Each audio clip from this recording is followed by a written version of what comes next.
Hey everybody, welcome back to my kitchen. Today I'm doing a special video. I was asked by some wonderful ladies that have YouTube channels right here, Miss Lori, Grammy Nene, a few of them. I think there's 9 of us, and they asked me to be part of this. It's not really a collaboration. It's just a Thanksgiving or YouTube Thanksgiving dinner. So what we're doing, we're just all coming together. We're telling what we're thankful for, which is so many things right now. At least for me, and sharing what we're going to bring virtually to the Thanksgiving dinner. I'm going to do 2 different things. First, today I'm going to show you my deviled stuffed potatoes. They're like a deviled eggs, but they're with red potatoes. I boiled off about 6 potatoes. You can do 6 to 10 potatoes. Depending on the size, these are all kind of smaller, and you don't want them real big. But they can be, the starch for the meal. They can just be a little appetizer. They're really good. But I'm going to do that today, and tomorrow I've got another one for you I'll surprise you with. But first of all, today, like I said, I boiled off 6 red potatoes. And once they're all boiled off, I'm doing kind of like a deviled egg. I'm hollowing out the center. The yolk is automatically hollowed out when you take the deviled egg. But to hollow it out, and they're nice and cool now. I don't do it when they're hot because they will fall apart. I got 1 tablespoon measuring spoon and just go in about 1/4 inch. And you don't want to put this all the way down in there, just a little bit to cut the surface, and just make a round cut. When you get back, turn it and scoop it out.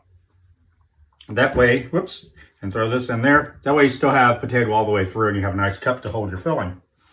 So again, just put it in just shy of the side, turn it, and then dip it out. You got a nice little cut for it. So I'll put those aside there.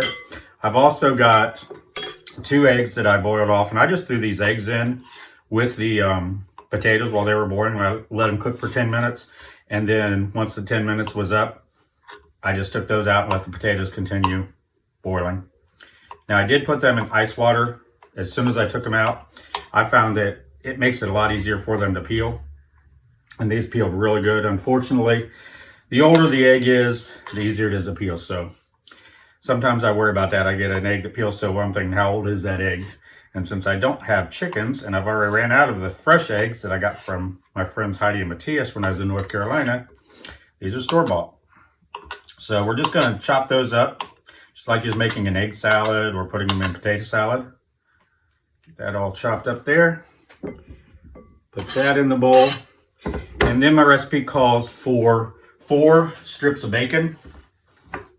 So I got 4.5 strips here. This is where you have to use the bacon conversion calculator in my kitchen. I needed 4 strips of bacon. So I take my 4 strips of bacon. I multiply that times 2 to get my 8. And then how many I think I'm going to eat would be 3 or 4 more. So, well, in the end, I just did the whole thing of bacon. And you can see what's left. I do have 4 or 5 strips sitting over here on the counter behind me that are going to go in the next recipe that you guys will be seeing tomorrow.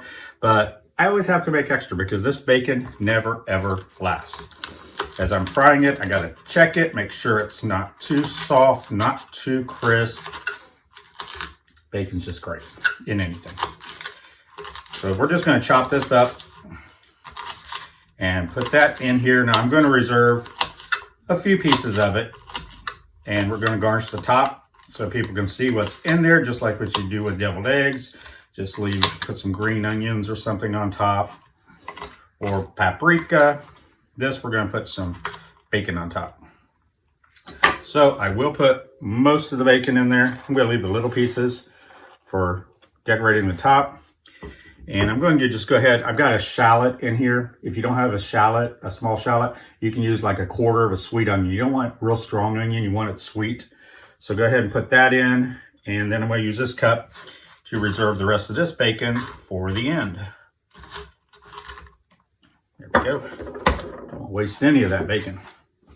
All right.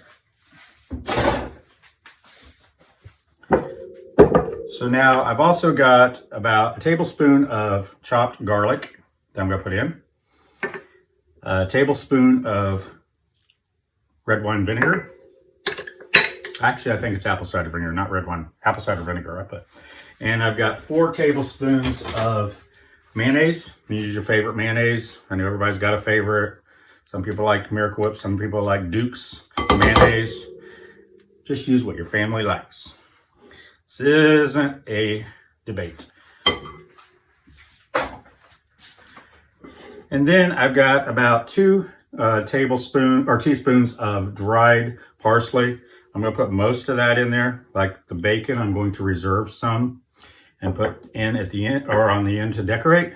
And I use, in my recipe on my website, you'll see that I use whole grain mustard. I didn't have any, so today I'm just using spicy brown mustard. We're going to use about 2 tablespoons full, maybe a little more. Just like your potato salad and just like your deviled eggs. Everybody likes maybe a little sweeter, maybe not so sweet. Adjust it for the taste and what your family likes, and that's all you have to do. Now I've got a sad little 1/4 cup of cheese here. I never put this little of cheese in things, but that's what we're going to do today because you don't want to overdo it.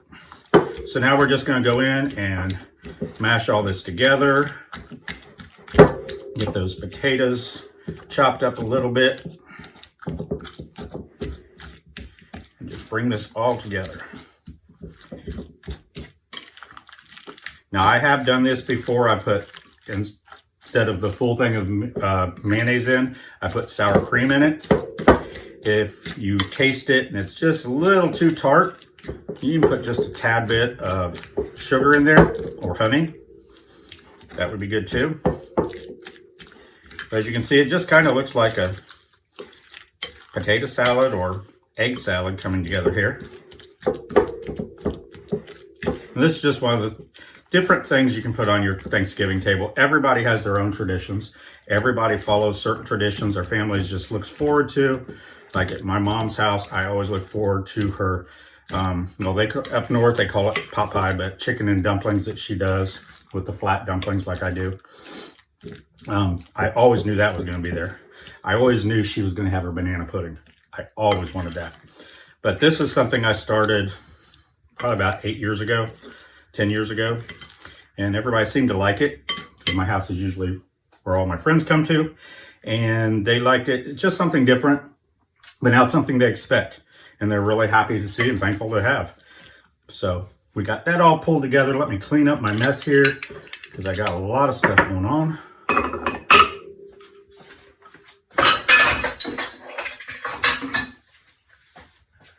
All right. Well, I almost got it cleaned up. Now just bring your potatoes over. We're going to get 2 spoons. It's just easier to do. That's a little bit large. Let me get a regular size one. And we're just going to dip out enough to go in each one of the potatoes. And just so it mounds up just a little bit on top. So it kind of looks like a deviled egg. Some people don't call them deviled eggs. Some people call them stuffed eggs. I've heard all kinds of things. What do you guys call them? Put it down in the comments. I like to hear what everyone calls the different kinds of food from the areas that they live in. Some people call like chicken and dumplings. I got an argument with somebody because mine are flat. They said that's not a dumpling. Well, I grew up north in Ohio, and my grandma and my mom and everybody made them and called them chicken pot pie. So it just depends where you're from and what your family calls things. So leave below. Let me tell me what you guys call your stuffed eggs or your deviled eggs. Let me get these all done.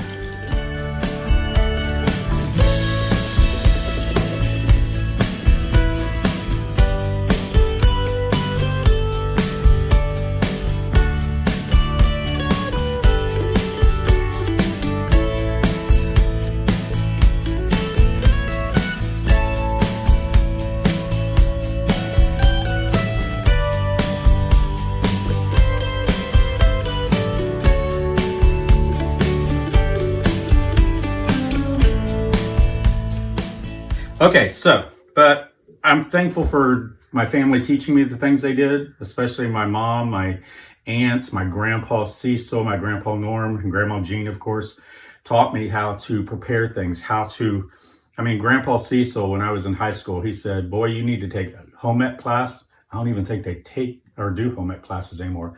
He goes, you need to take a home ec class. You need to know how to cook. You need to know how to sew. He said, you need to get out there and do everything because you don't know what the world's going to come to, and you need to be able to take care of yourself. And I did. I took a home ec class. I took a sewing class. He even had me take a typing class. And I was like, when am I ever going to type? This was before computers and everything. Now I can type just as fast as anybody. So I thank them for pushing me and, making me do the things that I didn't think I would ever do in my life. And especially my mom and grandma and everybody for teaching me how to can. Yesterday I put up, I think, 18 jars of turkey. I roasted 2 turkeys and put that up. So I have that can stable on my shelf.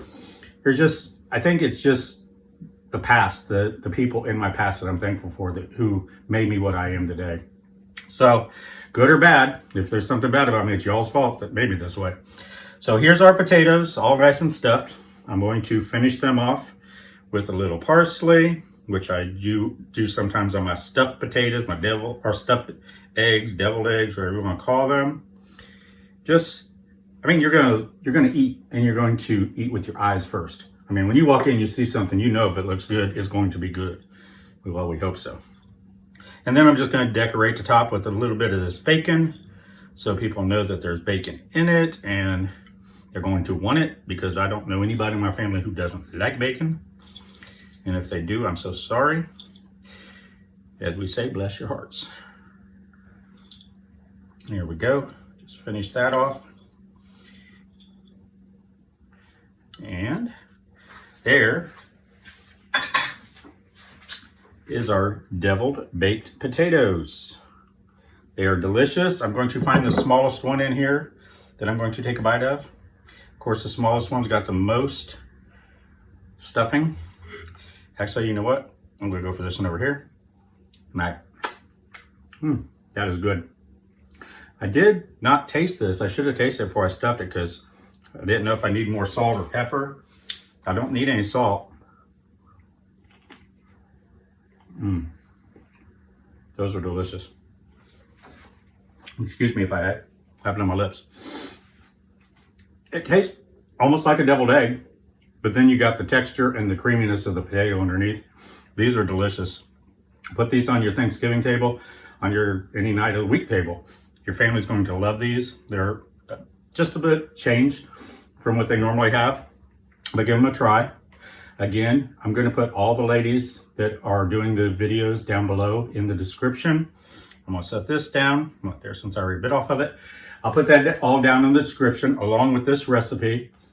And it's also on my website, gregs-kitchen.com. So if you want to go there and print it out, I've got a few more recipes coming up this week and next week for Thanksgiving.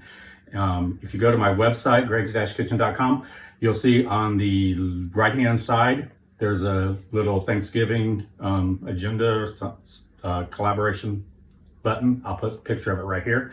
And go there, and it lists all of my recipes from appetizers, desserts, main dishes, side dishes, everything. And you can go in there and pull out whatever you want, and it's all ready for you to print. Get your Thanksgiving ready.